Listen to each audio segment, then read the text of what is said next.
السلام علیکم ورحمۃ اللہ وبرکاتہ۔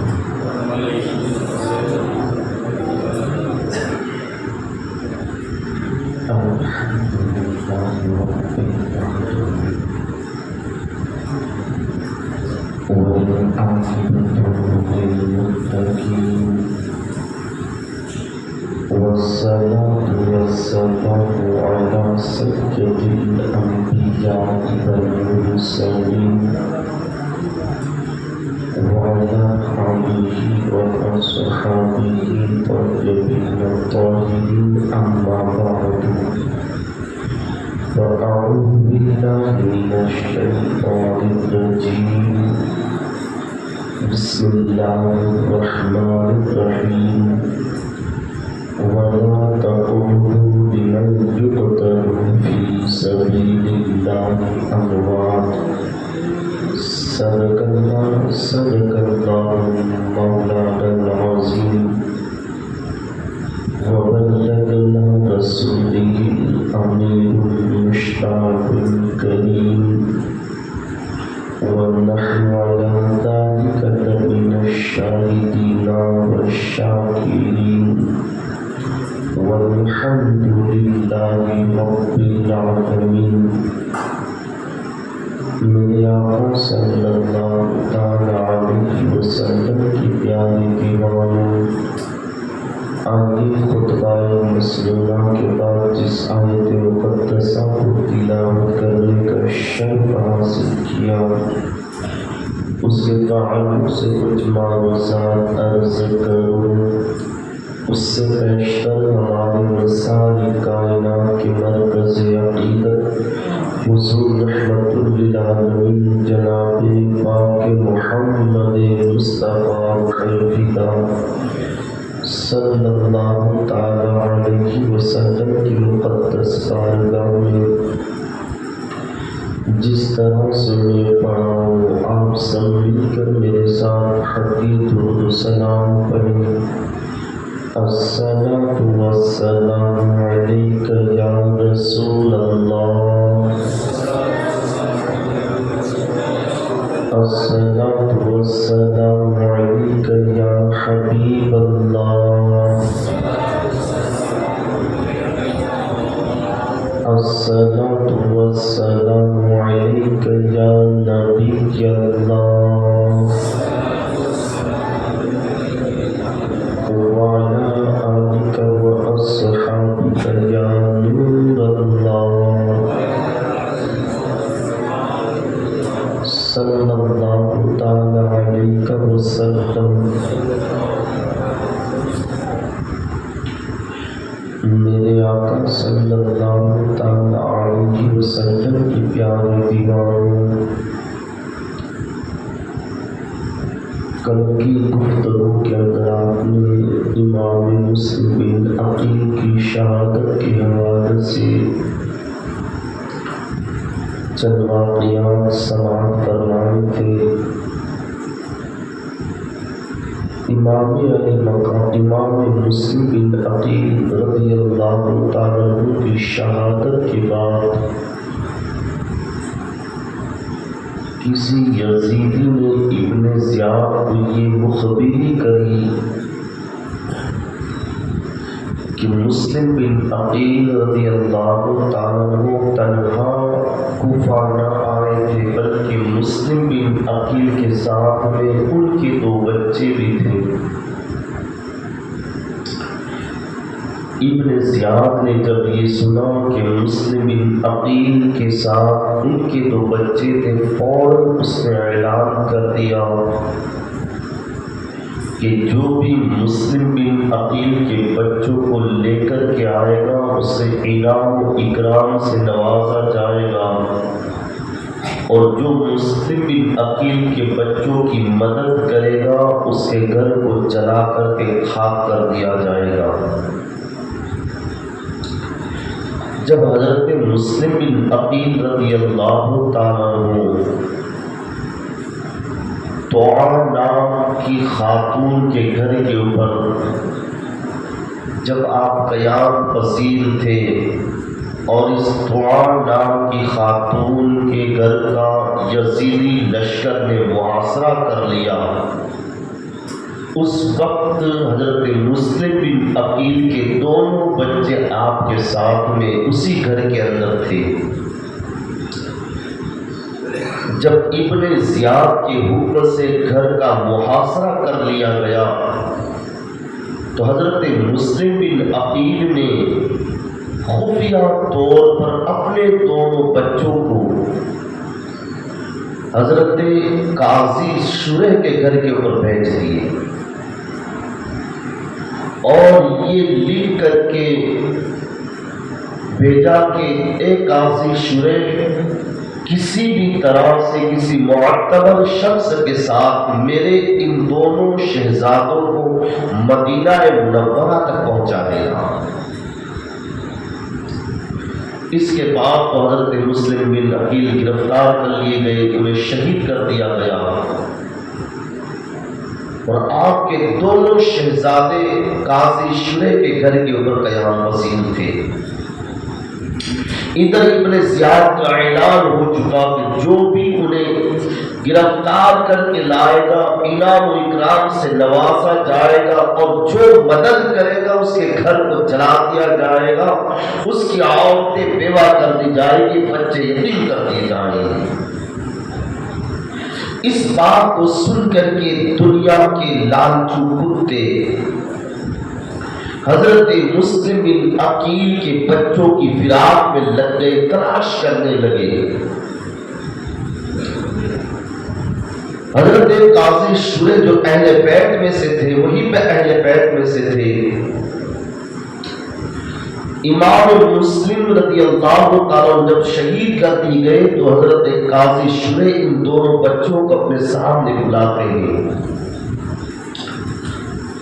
اور دونوں بچوں کو سامنے رکھ کر ساروں قطار روتے ہیں، آنکھوں سے اشک بہتے ہیں، اور قاضی شریح ان بچوں کے سر پر اپنا ہاتھ پھیرتے ہیں۔ جب ان دونوں بچوں نے قاضی شریح کا یہ انداز دیکھا اور قاضی شریح کو روتے ہوئے دیکھا تو دونوں بچے بھی رو پڑے، اور دونوں بچوں نے کہا قاضی صاحب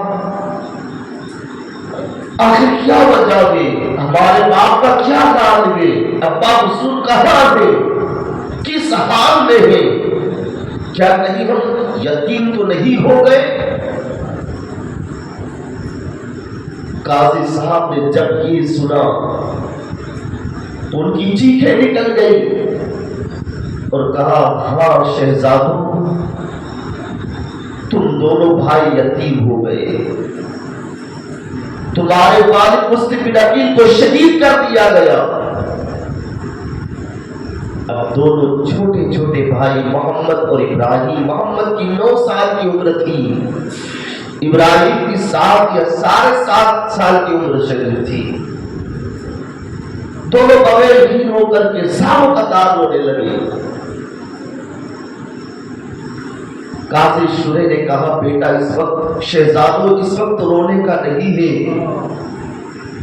گریہ وزاری کرنے کا نہیں، اس لیے کہ ابن زیاد کے سپاہی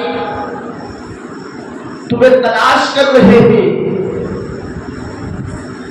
کہیں انہیں تمہاری آواز آ گئی، تمہیں گرفتار کر کے ابن زیاد کے دربار میں پیش کر دیں گے۔ دیکھو میں کسی بھی طرح سے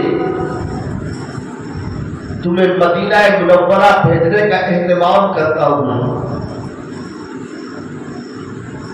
قاضی شریح نے اپنے بیٹے اسد کو بلایا اور اسد کو بلا کر کے فرمایا کہ بیٹے آج کوفہ کے دارالعراقین سے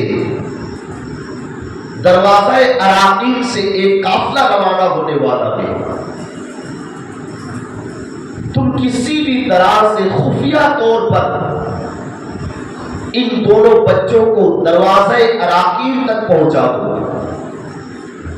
اور جب یہ قافلہ وہاں سے گزرے تو کسی محبان اہل بیت کے ساتھ ان دونوں بچوں کو مدینہ تک پہنچنے کی وصیت کرو۔ قاضی شریح نے ان دونوں بچوں کی کمر پٹے پر 50-50 درہم مانگ دیے اور قاضی شریح کا بیٹا اسد ان دونوں بچوں کو لے کر کے کوفہ کے دروازے عراقیل پر پہنچا، مگر جیسے ہی اسد ان دونوں بچوں کو لے کر کے دروازے عراقیل پر پہنچا تھا کہ وہاں سے قافلہ گزر چکا تھا اور قافلے کی گرد و غبار نظر آتی تھی، دھول اڑتی ہوئی نظر آتی تھی۔ اسد نے کہا شہزادو دیکھو ابھی ابھی وہ قافلہ گزرا دے، تم دوڑ لگاؤ اور اس قافلے کے اندر شامل ہو جاؤ۔ اب یہ چھوٹے چھوٹے بچے تھے،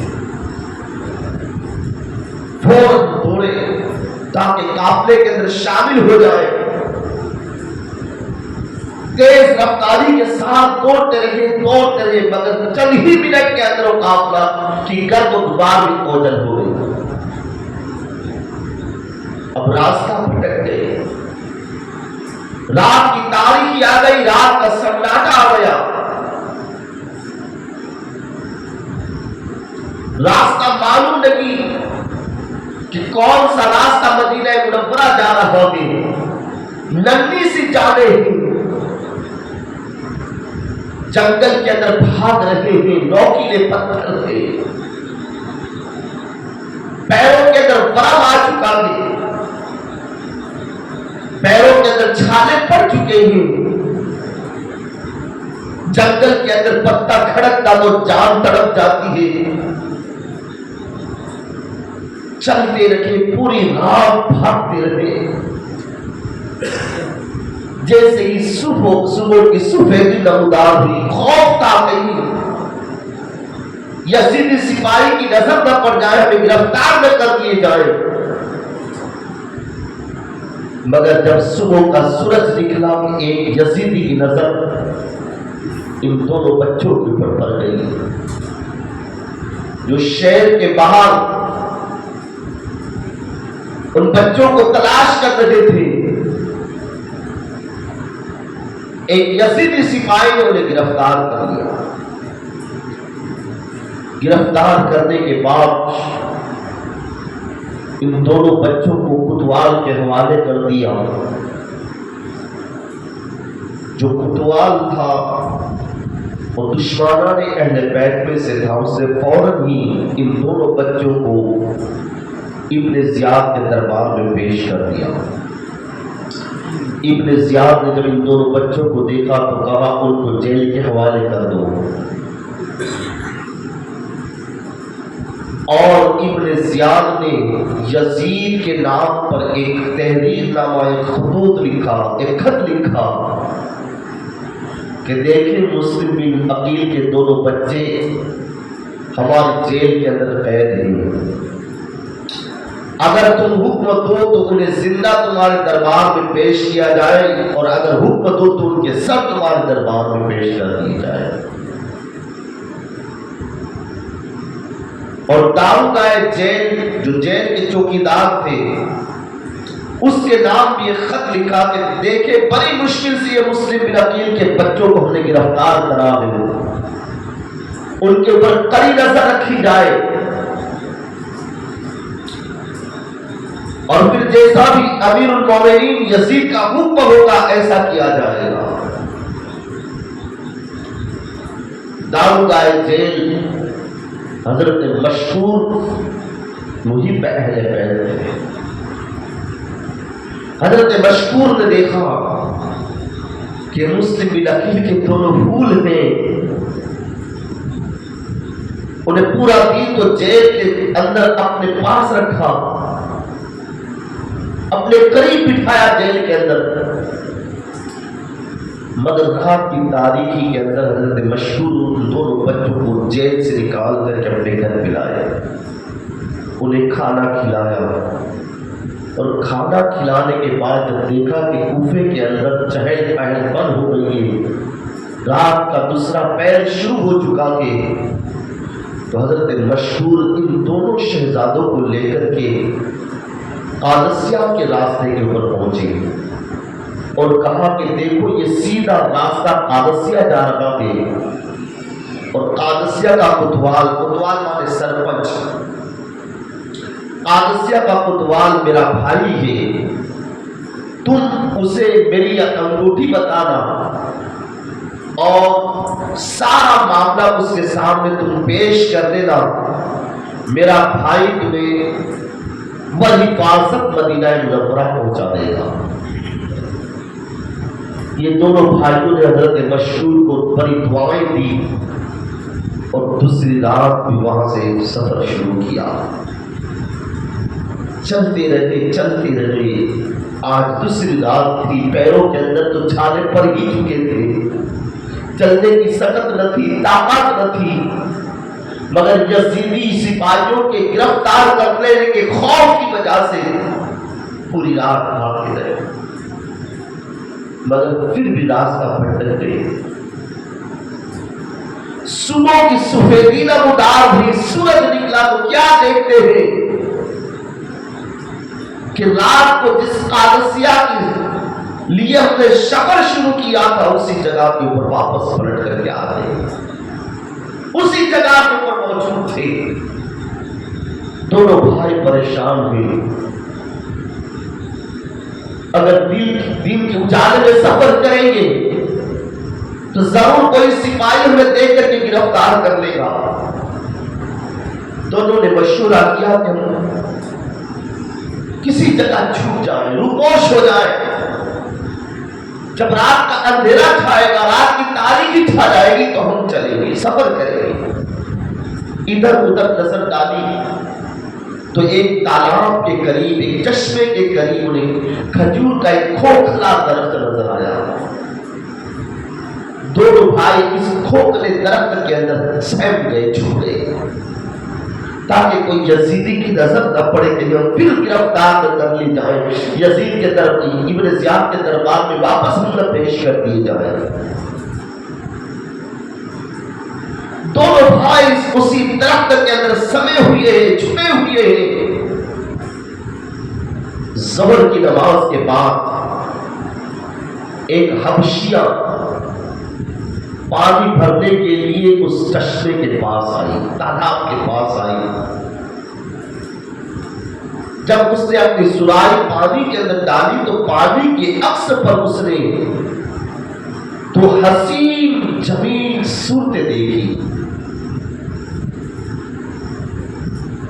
پانی کے عکس کے اوپر یہ صورتیں دیکھ کر کے، حسین و جمیل چہرے دیکھ کر کے وہ سمجھ گئی کہ یہ کس کے پھول ہے اتنے خوبصورت۔ اس نے ادھر ادھر نظر ڈالی تو اسے کھجور کے درخت کے کھوکھلے کے اندر دونوں بھائی سہمے ہوئے ڈرے ہوئے نظر آئے۔ یہ حبشیہ ان دونوں شہزادوں کے پاس گئی اور کہا، شہزادوں تم کون ہو؟ یہاں چھپ کر کے کیوں بیٹھے ہو؟ اتنا سننا تھا کہ دونوں بھائیوں کی زار و قطار آنکھوں سے اشک بہنے لگے، رونا شروع کیا اور کہا، مسلم بن عقیل کے یتیم بچے ہمارے باپ کو شہید کر دیا گیا، ہمارے سروں سے باپ کا سایہ اٹھا دیا گیا، ہم اس غریب الپتنی کے اندر بے سہارا ہو گئے، ابن زیاد کے سپاہی ہمیں تلاش کر رہے ہیں، تو اس لیے ہم اس کھوکھلے سے درخت میں سہمے ہوئے بیٹھے ہیں۔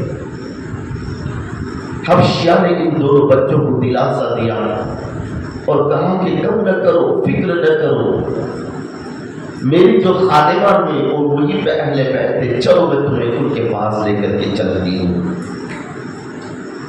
وہ حبشیہ ان دونوں بچوں کو لے کر کے اپنی خادمہ کے پاس آیا اور کہا، خادمہ مبارک ہو، آج میں اپنے گھر کے اوپر اہل بیت کے 2 پھول لے کر کے آئی ہوں۔ خادمہ نے جب یہ سنا بڑی خوش ہو گئی اور کہا، اے میری نوکرانی، اے میری کنیز، تو تو میرے گھر کے اوپر آمنے رسول کے 2 شہزادے لے کر کے آئی تھی، جہاں میں نے تجھے مال سار و سامان کے آج سے آزاد کر دیا۔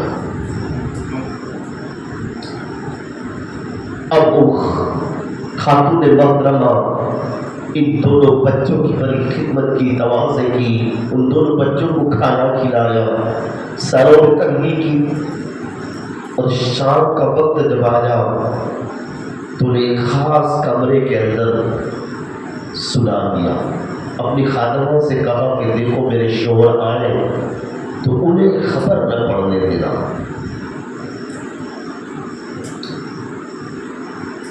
ادھر یہ دونوں بچے سوئے ہوئے ہیں۔ ابن زیاد کو پھر پتا چل گیا، کسی مخبر نے خبر دے دی کہ مشکور نے ان دونوں بچوں کو جیل سے رہا کر دیا۔ ابن زیاد کے پیروں سے زمین کھسک گئی، آنکھ بولا ہو گیا۔ بڑی مشکل سے ہم نے گرفتار کیا اور یزید کو یہ تحریر کر چکا ہوں کہ مسلم کے دونوں بچے ہمارے جیل کے اندر تھے، اگر اس نے طلب کر لیا تو ہم نے کیا جواب دوں گا۔ اس نے حضرت مشکور کو بلایا اور کہا کہ تم نے مسلم بن عقیل کے بچوں کو کیوں چھوڑ دیا؟ حضرت مشکور کہتے ہیں میں نے اللہ اور اس کے رسول کی رضا کے لیے دونوں کو رہا کر دیا۔ ابن زیاد نے کہا تمہیں میرا خوف نہیں؟ مشکور کہتے ہیں جس کے دل کے اندر اللہ کا ڈر وہ اللہ کی مخلوق سے کبھی نہیں ڈرا کرتا۔ ابن زیاد نے جلاد کو کہا کہ مشکور کو پہلے 500 کوڑے مارے جائے اور پھر اس کا سر قلم کر دیا جائے۔ جلاد نے حضرت مشکور کو پکڑا اور پکڑ کر کے جب پہلا کوڑا حضرت مشکور کے اوپر چلایا، ظالم جلاد نے حضرت مشکور کی زبان سے نکلا بسم اللہ الرحمن الرحیم۔ میرے آقا صلی اللہ علیہ وسلم کے پیارے دیوانوں، کوڑا کوئی معمولی چیز نہ تھی، چمڑے کا وہ درگا بنایا جاتا تھا کہ جب بندے کے جسم پر جب وہ کوڑا برسایا جاتا، وہ درگا مارا جاتا تو جب لگنے کے بعد بندے کے جسم سے جب وہ کوڑا جدا ہوتا تو اس کی کھال کو ساتھ میں لی کے دکھاتا تھا۔ اتنا خطرناک وہ کوڑا ہوتا، آج کل کے ڈنڈے کی طرح ہوتا تھا وہ۔ جب حضرت مشکور کے اوپر ایک کوڑا مارا، جلاد نے کہا بسم اللہ الرحمن الرحیم۔ جب جلاد نے حضرت مشکور پہ دوسرا کوڑا برسایا، حضرت مشکور کہتے اللہ مجھے بخش دے۔ جب تیسرا کوڑا حضرت مشکور کو برسایا گیا، حضرت مشکور کی زبان سے نکلا یہ سزا مجھے اہل بیت کی محبت میں دی جا رہی ہے۔ جب چوتھا کوڑا حضرت مشکور کے جسم کے اوپر جلاد نے مارا، حضرت مشکور کی زبان سے نکلا اے اللہ تو مجھ سے راضی ہو جا۔ بس پھر خاموش ہو گئی، یہاں تک کہ جلاد نے 500 کوڑے حضرت مشکور کے اوپر مارے، اب بے ہوش ہو گئے۔ جب آپ کو ہوش آیا تو جلاد سے کہا ایک گھوٹ پانی پلا، مگر ظالم جلاد نے کہا اے مشکور یہ ہم سے توقع نہ رکھے، یہ امید نہ رکھے کہ میں تمہیں ایک گھوٹ پانی پلاؤں گا۔ پھر ظالم جلاد نے حضرت مشکور کر سر ان کے جسم سے الگ کر انا للہ و انا الیہ راجعون۔ حضرت مشکور وہاں شہید ہوتے۔ ادھر مسلم بن عقیل کے دونوں بچے، وہ خاتون محترمہ جو محبان اہل بیت تھی، اس کے گھر کے اوپر رات کو آرام کر رہے ہیں. جب مشکور نے ان دونوں بچوں کو رہا کر دیا تو پھر ابن زیاد نے اعلان کیا کہ جو بھی ان بچوں کو پھر گرفتار کر کے لائے گا اسے انعام و اکرام سے نوازا جائے گا. ادھر پھر دنیا کے لالچو کتے اہل بیت اندر کے پھولوں کو تلاش کرنے میں لگ گئے. ڈھونڈتے رہے. جس گھر کے اندر امام مسلم بن عقیل کے دونوں بچے تھے آرام کر رہے تھے، اس خاتون محترمہ کا شوہر وہ بھی لالچو تھا، دنیا کا حریص تھا. حالانکہ کلمہ شہادت بھی پڑھتا تھا، مگر دنیا کی حرص اور تمام لالچ اس کے دل کے اندر اتنی سمائی ہوئی تھی کہ ابن زیاد کا اعلان سنتے ہی وہ مسلم بن عقیل کے بچوں کی تلاش میں نکل گیا. پورا دن دونوں بچوں کو تلاش کرتا رہا، یہاں تک کہ تلتلاتی دھوپ کی وجہ سے اس کے گھوڑے نے دم توڑ دیا تو وہ پیدل چل کر کے ان کی تلاش کرتا رہا. رات کا پہلا پہر گزرا، حارث ابھی تک وہ گھر پہ نہ آیا تھا. جب پہلا پہر گزرنے کے بعد حارث گھر کے اوپر پہنچا، خاتون محترمہ نے پوچھا کیا بات ہے، تمہارے حالات، تمہارے چہرے کا گرد غبار، تمہاری کیفیت بتاتی ہے تم بڑے تھکے بندے ہو. کہاں تمہیں پتا نہیں؟ مشکور نے پھر امام مسلم کے دونوں بچوں کو جیل سے رہا کر دیا ہے اور ابن زیاد نے حکم دیا ہے کہ اگر انہیں گرفتار کر کے لائیں گے انہیں انعام و اکرام سے نوازا جائے گا. تو آج صبح سے میں انہیں تلاش کرتا رہا، یہاں تک کہ میرے گھوڑے نے دم توڑ دیا. تو پھر میں پیدل چلتا رہا، انہیں تلاش کرتا رہا، مگر ابھی تک ان دونوں بچوں کا کہیں پتہ نہیں چلا. اور خاتون محترمہ کہتی ہے کتنے بدبخت ہے وہ لوگ جو دنیا کی تباہ کے لیے آل رسول کو ظالم بادشاہ کے حوالے کرنے سے بھی گریز نہیں کرتے.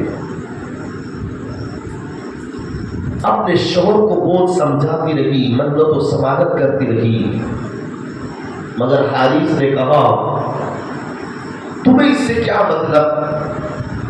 تمہیں پتا نہیں کہ اگر میں ان دونوں بچوں کو تلاش کر دیتا ہوں تو مجھے کتنا انعام و اکرام دیا جائے گا؟ ٹھیک ہے میں بہت تھکا ہوا ہوں، اگر کھانے کا ہو تو پیش کرو. خاتون محترمہ نے حارث کو کھانے کے لیے پیش کر دیا، وہ کھا کر کے سو گیا. رات کا تیسرا پہر تھا کہ محمد نے خواب دیکھا، مسلم بن عقیل کے بڑے بھائی بیٹے نے، کہ اللہ کے رسول صلی اللہ علیہ وسلم کے ساتھ میں بابا مسلم بن عقیل بھی ہے، مولا کائنات علی مرتضیٰ بھی ہے، حسن مجتبیٰ بھی ہے، سب جنت کی سیر کر رہے ہیں. اللہ کے رسول کی نظر جب مسلم بن عقیل پر پڑتی ہے تو اللہ کے محبوب کہتے ہیں مسلم تم تو چلے آئے مگر تم نے دونوں بچوں کو ظالم کے درگے میں چھوڑ دیا. تو مسلم بن عقیل کہتے ہیں یا رسول اللہ میرے دونوں شہزادے بھی عنقریب آ کر کے آپ کی قدم بوسی فرمائیں گے. جب محمد نے اپنے باپ مسلم بن عقیل کو خواب میں دیکھا، یا اباہو کہتے ہوئے کھڑے ہو گئے. چھوٹے بھائی ابراہیم کو بھی اٹھایا، ابراہیم سے کہنے لگے میں نے ابھی اپنے باپ کو خواب میں دیکھا، دونوں بھائی بغل گیر ہو کر کے ساروں کا کام ہو گئے تھے، یا ابا ہوں، اے ابا تم کہاں ہو؟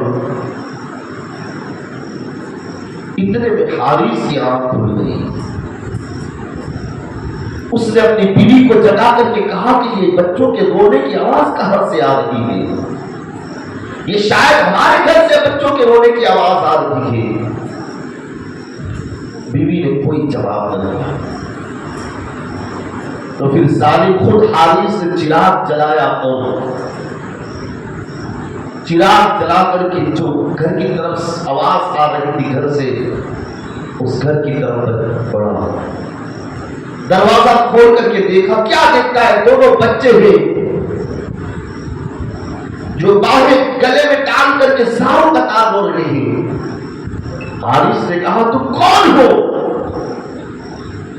یہ دونوں بچے تو سمجھتے تھے کہ یہاں اس گھر کے ہر فرد وہی اہلیت پیدا ہے۔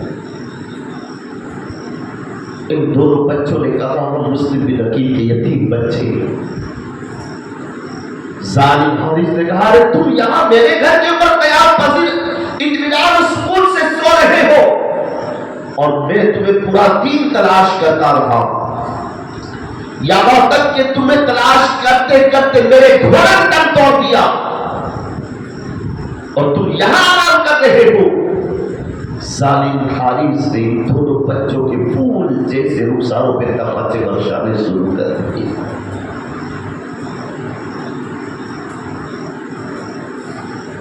مسلم بن عقیل کے دونوں بچوں کے بالوں کو اس نے کھینچا، سروں کے بالوں کو کھینچ کر کے ان پھول جیسے رخساروں پہ تماچے برسانے لگا۔ بیوی آگے بڑھی، وہ خادمہ محترمہ آگے بڑھی۔ اس ظالم حارث نے ایسا دھکا دیا کہ وہ خاتون محترمہ دیوار سے ٹکرا کر کے زمین پہ گر گئی۔ اب ان دونوں بچوں کے ہاتھوں اور پیروں کو رسیوں سے مضبوط باندھ کر کے دروازے کو بند کر دیا، کہا جتنا تڑپتا ہے صبح تک تڑپ لو۔ جب صبح کی سفیدی نمودار ہوئی، ظالم حارث ان پھول جیسے بچوں کے رخساروں کے اوپر تماچے برساتے ہوئے ان کے بالوں سے سر کے بالوں کو کھینچتا ہوا اپنے کمرے سے باہر لایا، ہاتھ میں تلوار لی اور ان دونوں بچوں کو اپنے کھچر کے اوپر سوار کر کے نہر فرات کی طرف بڑھنے لگا۔ جب نہر فرات کی طرف بڑھ لگا تھا، حارث کی بیوی خاتون محترمہ آگے بڑھی، منت و سماجت کرنے لگی۔ حارث امام حسین کے دونوں بچوں کے خون سے اپنے دامن کو رنگین نہ کرنا، کل قیامت کے دن ان کے ناموں کو کیا منہ دکھائے گا۔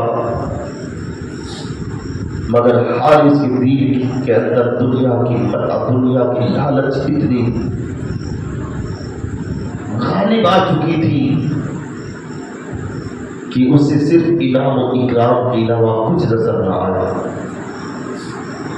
آخر کار مسلم بن عقیل کے دونوں بچوں کو یہ حارث نہر فرات پر لے کر کے پہنچ گیا۔ بیوی بھی دوڑتی ہوئی انہیں بچانے کے لیے پہنچی۔ حارث کا غلام ایک جوان تھا، وہ بھی دونوں بچوں کو بچانے کے لیے پہنچا۔ حارث کا ایک جوان بیٹا تھا، اس نے بھی بڑی منت و سماجت کی، مگر ظالم حارث نے اپنی بیوی کو بھی زخمی کیا، اپنے بیٹے کے 2 ٹکڑے کر دیے، غلام کو بھی زخمی کر دیا۔ اب وہ چاہتا تھا کہ امام مسلم بن عقیل کے دونوں بچوں کو بھی شہید کر دیا جائے۔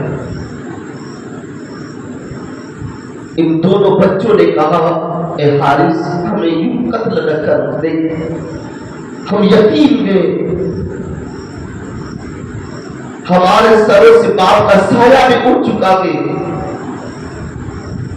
اگر تجھے انعام و اکرام ہی چاہتا ہے تو تو ہمیں زندہ ابن زیاد کے دربار میں لے چل،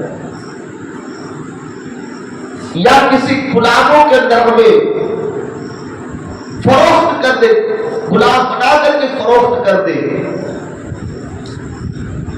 حارث نے کہا کہ اگر میں تمہیں زندہ لے کر کے ابن زیاد کے پاس جاؤں اور شہر میں اگر کسی کی نظر پڑ جائے اور تمہیں چھڑا کر کے لے لے تو پھر میں انعام و اکرام سے نوازا نہ جاؤں گا، اس لیے میں تمہیں ضرور قتل کروں گا۔ اب حارث محمد کی طرف بڑھتا ہے، جو مسلم بن عقیل کے 9 سال کے بچے بڑے بھائی تھے۔ جب محمد نے دیکھا یہ ظالم ہمارے خون سے اپنے ہاتھ کو رنگین کیے بغیر نہیں بچے گا، تو محمد کہتے ہیں، ابراہیم کہتے ہیں کہ اے حارث، بڑے بھائی سے پہلے تو مجھے شہید کر دے، اس لیے کہ میں اپنے بھائی کا لاشوں کا تڑپتا نہ دیکھ سکوں گا۔ محمد نے کہا نہیں، پہلے مجھے شہید کر، میں اپنے چھوٹے بھائی کو تڑپتے نہ دیکھ سکوں گا۔ اتنے میں ظالم حارث نے محمد کے اوپر ایسی تلوار چلائی کہ ان کا سر ان کے جسم سے الگ ہو گیا۔ ابراہیم آگے بڑھے، اپنے بھائی کا سر اپنے سینے سے لگا لیا اور کہتے ابا کہاں ہو، یا ابا ہو، اے ابا تم کہاں ہو؟ بس اپنے بھائی محمد کے سر کو اپنے سینے سے لگائے ہوئے رو رہے تھے کہ حارث نے ابراہیم کی گردن کو ان کے جسم سے جدا کر دیا، دونوں بھائی کو شہید کر کے دونوں کے سروں کو ایک تشت کے اندر رکھا اور دونوں کی لاشیں نہر فرات کے اندر ڈال دی۔ دونوں بھائی نہر فرات کے اندر تیرتے ہوئے پانی کے نیچے بیٹھ گئے۔ اب حارث ان دونوں بچوں کے سروں کو لے کر کے ابن زیاد کے دربار میں پہنچا، جا کر کہنے لگا لاؤ انعام و اکرام سے مجھے نوازو۔ ابن زیاد نے جب ایسے پھول جیسے چہروں کو دیکھا، اتنا ظالم چابی پتھر دل، ابن زیاد نے جب ان حسین اور خوبصورت چہرے کو دیکھا تو اس کا دل بھی لرزانے لگا۔ کہا یہ کون ہے؟ یہ کن پھولوں کے سروں کو تو لے کر کے آیا ہے؟ یہ کس کے شہزادے ہیں؟ حارث نے کہا یہ تمہارے دشمن مسلم بن عقیل کے دونوں بچوں کے سر تھے۔ ابن زیاد رونے لگا، ان پھول جیسے رخساروں کو، پھول جیسے سروں کو دیکھ کر کے ظالم پتھر دل سر دل بھی رونے لگا، یہاں تک کہ اس کے سارے دربار کے اندر آہو بکا کی آوازیں بلند ہو گئی۔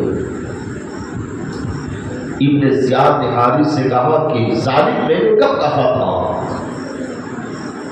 کہ مسلم بن عقیل کے بچوں کو شہید کر کے لانا، قتل کرنے کے میں نے حکم کب دیا؟ ارے میں تو یزید کو لکھ چکا ہوں کہ مسلم کے بچے ہمارے جیل کے اندر تھے، اگر اس نے زندہ طلب کر دی تو میں اسے کیا جواب دوں گا؟ پھر ابن زیاد نے دربار کے اندر نظر ڈالی،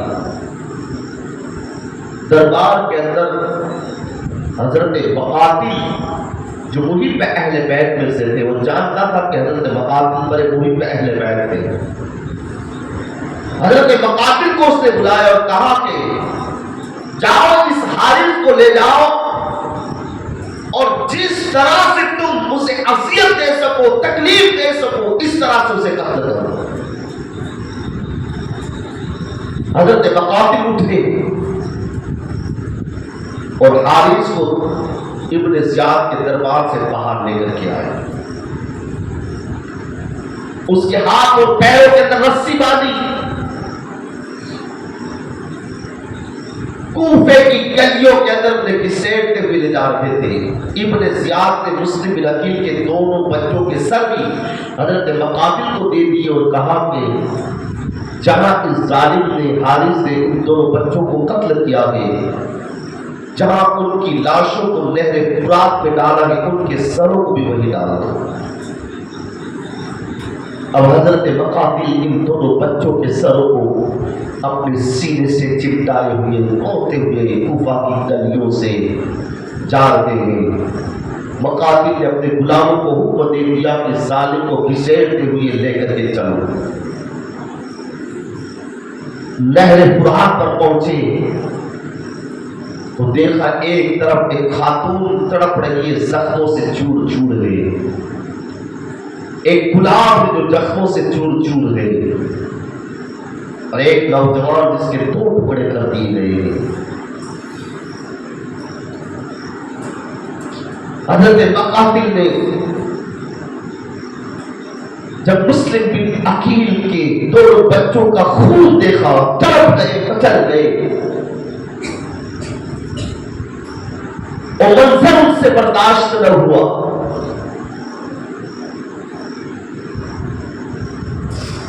پھر حضرت مقاتل نے اپنے غلاموں کو حکم دیا پہلے اس حارث کے دونوں ہاتھ کاٹو۔ اس ظالم کے دونوں ہاتھ کاٹے گئے۔ پھر مقاتل نے اپنے غلاموں کو حکم دیا اس کی آنکھیں دونوں نکالو۔ اس کی آنکھیں نکال دی گئی۔ کہا اب اس کے پیر کاٹو۔ اس ظالم کے پیر بھی کاٹے گئے۔ پھر مقاتل نے کہا اس کا بدن چیرو۔ بدن چیرنے کے بعد حکم دیا اس کے سارے کٹے ہوئے اعضاء اس کے بدن کے اندر ڈال دو، اور رسی سے مضبوط باندھ کر کے اسے نہر فرات میں ڈالا۔ ظالم کو اسی طرح سے قتل کرنے کے بعد نہر فرات میں ڈالا۔ نہر فرات کے اندر ایک موت آئی اور فوراً اس ظالم کی لاش کو باہر پھینک دی۔ حضرت مقاتل نے 3 مرتبہ اس ظالم حارث کو نہر فرات میں ڈالا، مگر تینوں مرتبہ نہر فرات اسے باہر پھینک دیا۔ حضرت مقاتل کہتے ہیں اس ظالم کو نہر فرات اپنے اندر رکھنا پسند نہیں کرتا۔ پھر آپ نے غلاموں کو حکم دیا زمین میں گڑھا کھودو۔ جب زمین میں گڑھا کھودنے کے بعد اس ظالم کو زمین میں ڈانٹ دیا گیا، زمین میں زلزلہ پیدا ہوا اور فوراً اس ظالم کی لاش پھر زمین کے باہر آ گئی۔ 3 مرتبہ اسے گڑھے کے اندر ڈالا گیا، مگر تینوں مرتبہ اس حارث کی لاش زمین میں باہر پھینک دی۔ پھر حضرت مقاتل نے اپنے غلاموں کو حکم دیا جنگل سے لکڑیاں کاٹو، اونٹ کی مینگنیاں جمع کرو، گھوڑوں کی لید جمع کرو اور آگ لگاؤ، اور پھر حارث کی لاش کو اس آگ کے اندر ڈال دو۔ اس طرح سے اسے جلا کر کے خاک کر دیا گیا۔ پھر حضرت مقاتل نے ان دونوں شہزادوں کے سروں کو نہر فرات کے اندر ڈالا۔ دیکھنے والوں کی نگاہیں دیکھ رہی تھی کہ جیسے ہی حضرت مقاتل نے ان دونوں سروں کو نہر فرات میں ڈالا تو ہر ایک دونوں بھائیوں کا جسم اپنا اپنے سروں سے مل گیا۔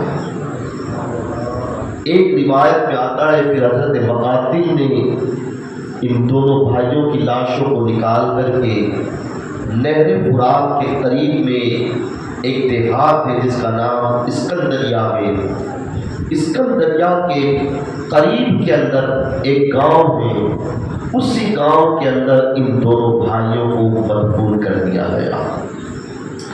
آج بھی ان کے مزاروں پہ بہترین خوبصورت گنبد بنا کے دونوں بھائیوں کا مزار ایک ساتھ میں ہے، مزار کے اوپر گنبد کے اوپر سونے کا کلش لگا ہوا ہے، روزانہ ہزاروں کی تعداد میں زائرین وہاں جاتے ہیں، فاتحہ پڑھتے ہیں اور مسلم بن عقیل کے دونوں بچوں سے فیضیاب ہوتے ہیں۔ یہ دونوں بچوں کا مختصر سا تذکرہ تھا۔ رب قدیم کی بارگاہ میں دعا ہے، خالق کائنات ہمیں بھی امام علی مقام امام مسلم بن عقیل کے دونوں بچوں کے مزاروں کے اوپر زیارت کی سعادت نصیب فرمائے اور ان دونوں بچوں کے مزار سے فیوز و برکات حاصل کرنے کی توفیق عطا فرمائے۔ وما علینا الا البلاغ المبین۔ صلاۃ و سلام۔